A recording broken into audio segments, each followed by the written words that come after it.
उत्तर भारत के दक्षिणार्थ शैली के विशालतम श्री रंग मंदिर के लगभग पौने 200 वर्ष प्राचीन चंदन निर्मित विशाल रथ में विराजमान ठाकुर गोदा रंगमन्नार भगवान के दर्शनार्थ भक्तों का सैलाब उमड़ पड़ा। लगभग 60 फीट ऊंचे ठाकुर जी के भव्य रथ को खींचने के लिए भक्तों में होड़ लगी रही। श्री रंग मंदिर दिव्य देश के ब्रह्मोत्सव में चैत्र कृष्ण पक्ष की नवमी तिथि पर ठाकुर गोदा रंगमन्नार भगवान चंदन निर्मित विशालकाय रथ पर विराजमान होकर भक्तों को कृतार्थ करने निकले। वैदिक परंपरा अनुसार प्रातः ब्रह्म मुहूर्त में ठाकुर रंगनाथ भगवान श्री देवी भूदेवी के साथ निज गर्भगृह से पालकी में विराजमान होकर ज्योतिष गणनानुसार मेष लगन में दिव्याकर्षक रथ में विराजमान हुए तो रंगनाथ भगवान के जय जयकार से संपूर्ण क्षेत्र गुंजायमान हो उठा।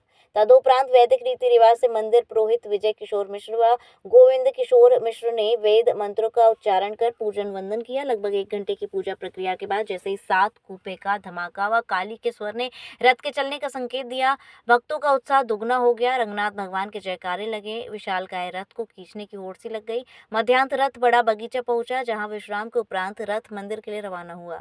रथ घर से ठाकुर जी को पुनः पालकी में विराजमान कर शुक्रवार बगीचे में विराजित कर शीतलता प्रदान करने के उद्देश्य से रंगीन फव्वारे चलाए गए।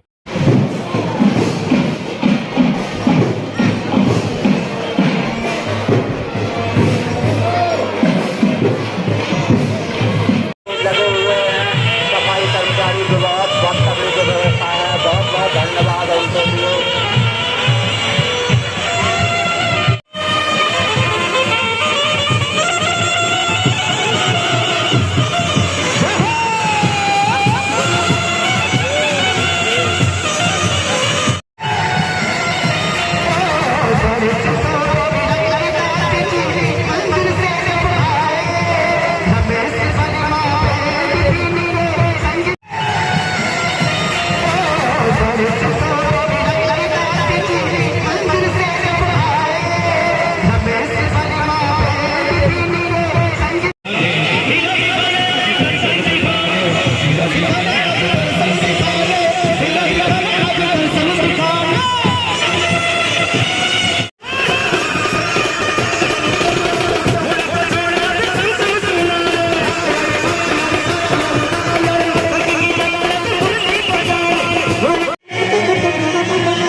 देख रहे नरनारी आज के महिला पर इस पावन मेला में सभी तमाम श्रद्धालु और भक्तगणों का मैं रमेश वर्मा बहन की ओर से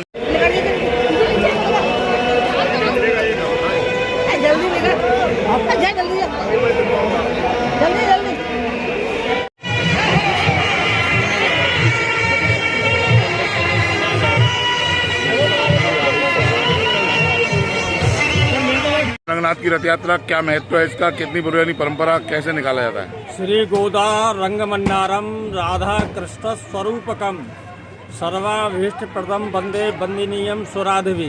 गोदा लक्ष्मी जी, मन्नार नारायण, ये दोनों राधा कृष्ण लक्ष्मी नारायण के ही स्वरूप हैं, जो सभी भक्तों की मनोकामना अभिष्ट को पूर्ण करते हैं। जिसका देवता लोग भी, सुरादेवी देवता भी अर्चन वंदन इनका पूजन करते हैं। यह श्री रंग मंदिर दिव्य देश है। यहाँ पांचरात विधि से पूजन होता है। यहाँ के जो प्रधान उत्सव हैं उसमें वैकुंठ उत्सव है, धनुर्मास उत्सव है, झूला उत्सव है, वसंत उत्सव है। उसी में ये ब्रह्मोत्सव है। ब्रह्मोत्सव जो है ब्रह्मा जी ने मनाया है और आज 7वें दिवस में भगवान रथ पर विराज होकर के सवारी निकल रही है। यहाँ पर प्रातःकाल सुबह 5 बजे भगवान गाजे बाजे के साथ दाखिड़ पद्धति के जो वाद्य यंत्र हैं उनको बजाते हुए मूल पाठ करते हुए सभी वेदों के पाठ करते हुए भगवान यहाँ विराज आए और आने के बाद में 7:25 पर उनका पूजन करके रथ में विराजमान हुए। उसके पश्चात पंचांग पूजन हुआ, स्वस्ति वाचन, मंगलाचरण, संकल्प इत्यादि के पश्चात में विश्वक्सेन जी का पूजन हुआ, कलश स्थापन हुआ, पुण्यावचन हुआ, समस्त देवता सौ नवग्रह इत्यादि ब्रह्मा पंचोंकार 10 दिक्पाल इत्यादि सबका पूजन होकर लक्ष्मी नृसिंह सुदर्शन जानकी वल्लभ हनुमान जी के सहित में भगवान श्री गोदारंग मन्नार भगवान का पूजन हुआ। दिग्रक्षण हुआ, 10 दिग बलिदान हुआ, 10 दिक्पालों का बलिदान हुआ और विघ्न निवारणार्थ कूष्मांड बलिदान और नारिकेल बलिदान हुआ।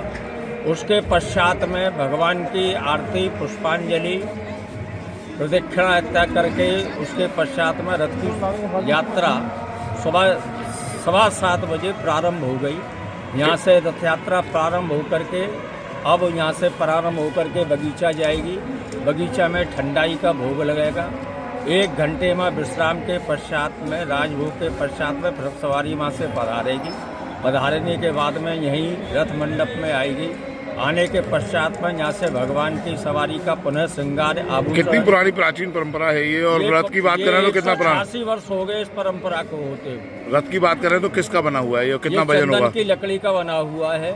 कितना वजन होगा? उसमें कितने लोग इसमें होंगे? काफी वजन है और ये 56 फुट ऊंचा है। कल सायंकाल में छत्र कलश का पूजन होकर छत्र कलश विराजमान हुआ। विराजमान होने के पश्चात में अब पूजन होकर के रथ प्रारंभ हो। ऐसा दिव्य रथ कहीं उत्तर भारत में और कहीं नहीं है? ऐसा दिव्य रथ यहाँ उत्तर भारत में नहीं है, दक्षिण इत्यादि में है, लेकिन यह उत्तर भारत का सबसे बड़ा मंदिर है। ये इससे बड़ा उत्तर भारत में कोई मंदिर नहीं। कृपया हमारे YouTube चैनल को लाइक व सब्सक्राइब करें। बेल आइकॉन दबाएं। ताज़ा खबरों के लिए हमसे जुड़े रहें।